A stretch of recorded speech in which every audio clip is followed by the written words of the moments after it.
Dans Bonjour. La semaine dernière, nous avons vu cette scène décisive du baptême du Seigneur, ce moment où Jésus reçoit de son Père son identité de fils bien-aimé et aussi sa mission messianique qui consistera à porter la bonne nouvelle principalement aux pauvres, aux pécheurs, pour leur annoncer la miséricorde de Dieu.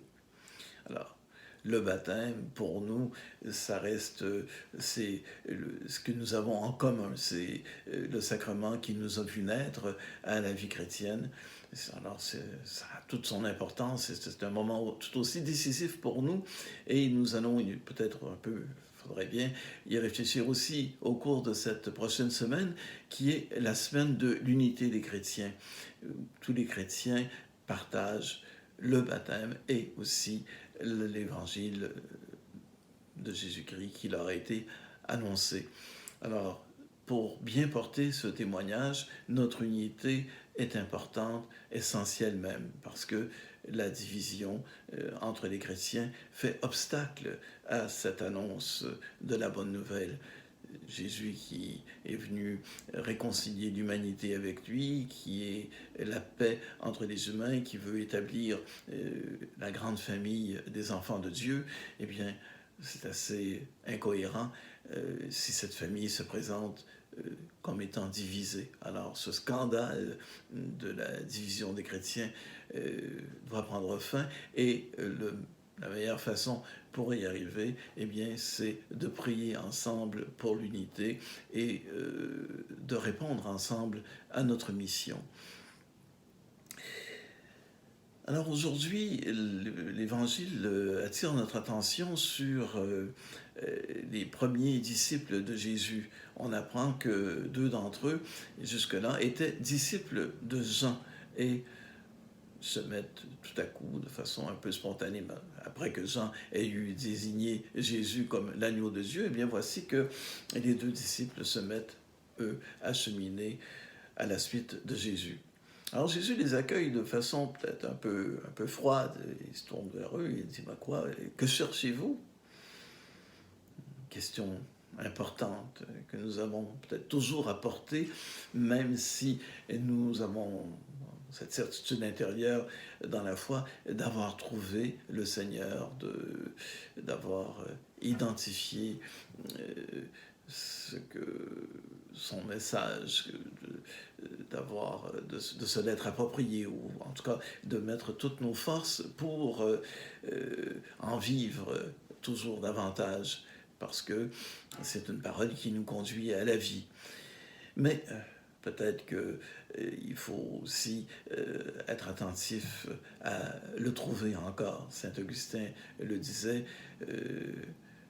c'était une invitation à nous qui l'avons trouvé de le chercher encore. Alors, ces mots « chercher » et « trouver » se retrouvent aujourd'hui dans l'Évangile de Jésus qui dit, qui pose cette question « Que cherchez-vous » Et puis, un coup que André l'a trouvé, lui, il va rencontrer son frère et lui dit, eh bien voilà, nous avons trouvé le Messie.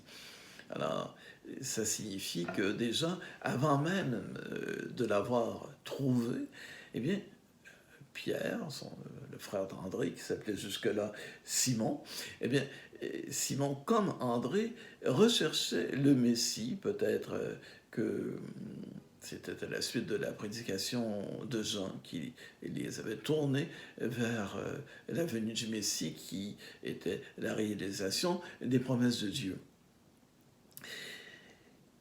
Alors, quelqu'un qui est en état de recherche, normalement, eh bien, c'est quelqu'un qui fait montre d'une certaine vigilance, qui regarde, qui tente de découvrir dans son quotidien un élément qui répond à ses attentes, à sa recherche. Alors les premiers disciples de Jésus, eh bien, certainement qu'ils avaient cet éveil, cette ouverture du cœur, ce désir de rencontre. Mais, je vous disais, il s'agit aussi de vigilance. Alors, de saisir le moment, de découvrir que, voilà, ici, maintenant, il y a quelque chose de décisif qui se produit pour moi. Alors, peut-être que chacun, chacune, dans sa vie de foi, a effectué cette rencontre avec le Seigneur Jésus.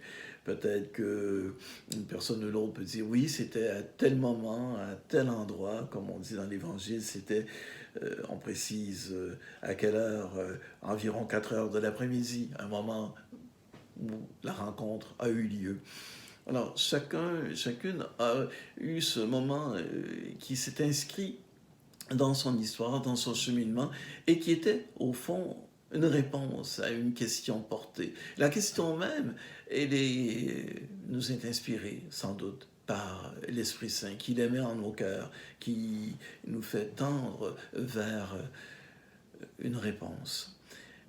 Ça peut être une question qui est portée depuis tout jeune âge. Alors, dans la première lecture, on voit un tout jeune Samuel qui est tout ouvert à cette possibilité d'un appel de Dieu qui se montre prêt à y répondre. Et à chaque fois, le prophète Élie, qui est son guide, lui dit non, non, non, on t'a pas appelé, tu peux aller te recoucher. Et finalement, le prophète discerne bien qu'il s'agit vraiment d'un appel de Dieu et le petit Samuel va se mettre à la suite, va répondre à l'appel qui lui est fait.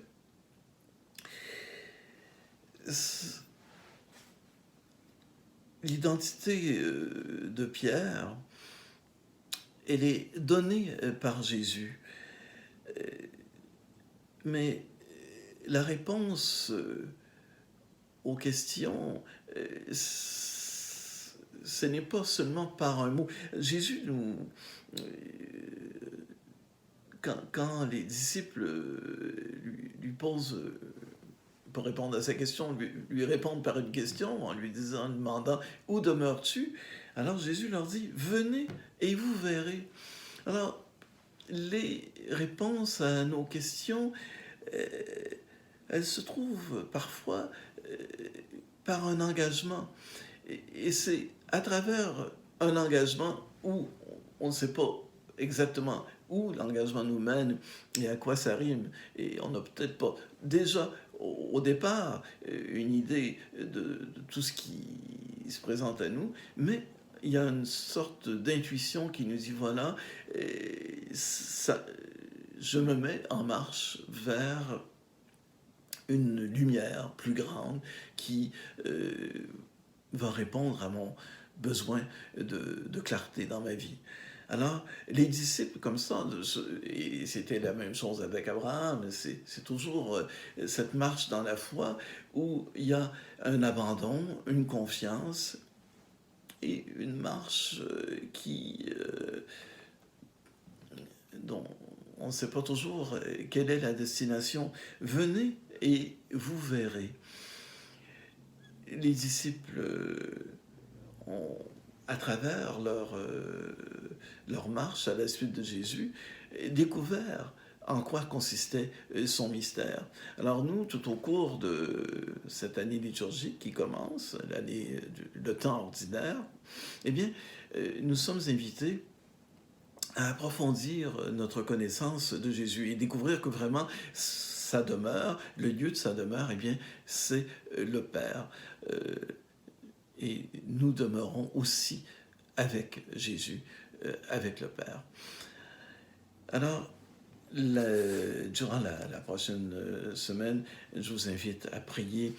C'est la semaine de l'unité des chrétiens et aussi toujours être en recherche à la fois pour l'unité des chrétiens et aussi pour bien comprendre quel est notre appel, quelle est notre vocation et découvrir de plus en plus profondément Jésus et par là aussi, fondamentalement, qu'est-ce que nous cherchons? Parce que quand la question nous est posée, que cherchez-vous? Eh bien, cette recherche, elle n'est pas toujours très nette, c'est pas toujours très clair. Mais, peu à peu, dans le cheminement, eh bien, on découvre, voilà, c'est ce que je cherchais. Mais on est toujours appelé à une lumière plus grande pour nous éclairer nous-mêmes et éclairer la marche de ceux et celles qui nous accompagnent. Alors merci et rendez-vous encore la semaine prochaine.